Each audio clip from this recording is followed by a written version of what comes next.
Hey guys, it's Rachel from The Little Ring Lamb, and today is another Top 5 Wednesday day. Today's topic is Top 5 Books You're Intimidated of.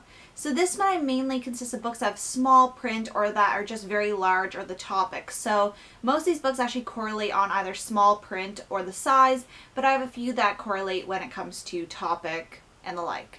So basically, we're starting with number 5. Also, side note, the link to the Top 5 Wednesday page will be in the down bar, so you can check out the group on Goodreads. I forgot to mention that, I think, the last time I did one, so I just wanted to clear that up. But, so number 5 is Thrown a Glass by Sarah J. Maas, or Maas. I think it's Maas. I'm not 100% sure. I knew there was a correction, but I forget which way to say it. But this series just is very intimidating to me. Like, it doesn't have too small a print, and this book is not the biggest of the series, but the books do get bigger. And I'm not a big fantasy reader because I find it very hard to picture the thing. It has to do with my comprehension, and that's always been a struggle for me in school and stuff, reading like stuff like with action scenes and stuff. It's just hard for me to visualize. That's why I really like contemporaries. Not only do I like the stories, but it's just easier for me to comprehend. So this is kind of an intimidating series because not only is it a fantasy book and like they get really big, but everybody loves this book, so it's really intimidating to go into a book reading it, and I'm not a big fantasy lover, so I don't want to hate it and then hate on the book because, you know, I know not everybody loves a book on BookTube because I've seen other people who have differing opinions, but it's a little nerve-wracking to get into it too when you know you are really intimidated by it, so that's number 5. Number 4 is Under the Dome by Stephen King. Now this one has a decent-sized font, but it is a ginormous book, and I'm very intimidated by this for 2 reasons. 1, the size of this book. 2, the content, because I listened to a podcast called Extra Hot Great, which I've discussed on my channel before, and they were talking about Under the Dome because one of the people that, one of the hosts of the show, or like one of the correspondents on the show, she was reviewing it for the website previously.tv, which I've also talked about, and she, like, they were all discussing it because a lot of them watched it, and they were discussing how, like, weird the show's gone, and apparently it's gone off book, it's not, like, solely based off book material. So that also makes me a little intimidated to read it because I'm like, am I going to like it? Which is kind of the same issue I have with Thrown a Glass, which I just discussed. But yes, that is number 4. Number 3 is actually a book that I'm really excited to read, and it's Jim Henson, the biography by Brian J. Jones. And this book is pretty big, and the font, I don't know if you guys can see that, but the font is really small, which also intimidates me.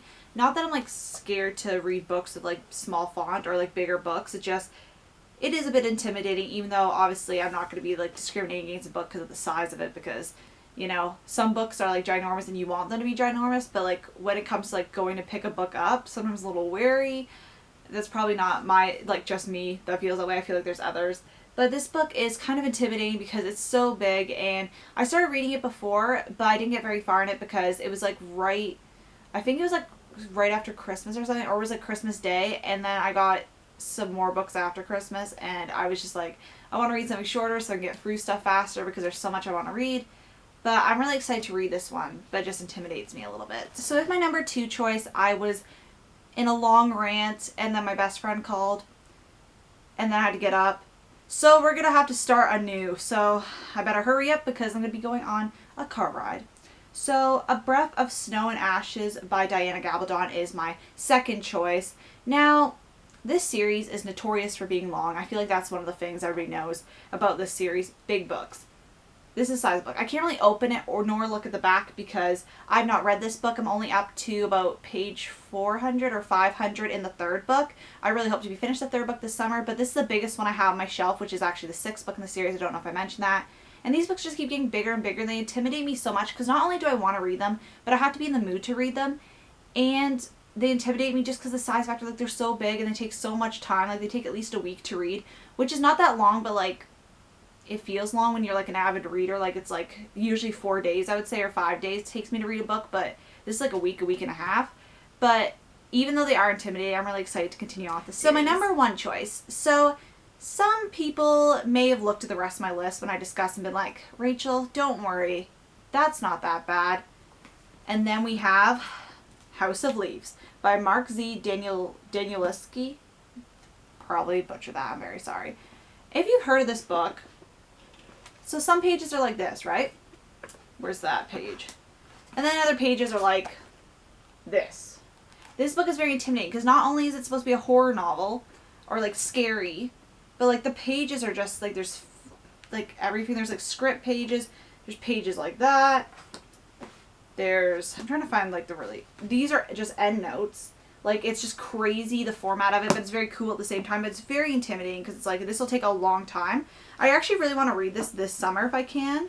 And this one actually it's like the full color edition or something. But, oh yeah, here's some like color. That's not color. Here's some like color pictures and stuff like that. So it seems like a very cool book to read, and I really want to read it soon. I've had it on my shelf forever. My best friend and me saw some reviews on it and bought it like a long time ago, but we both haven't read it yet. So maybe buddy read.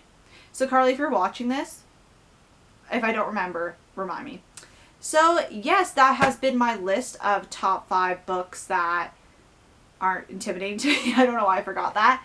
But yes, thank you guys so much for watching. Definitely let me know what books intimidate you, and I'll have to look them up to see.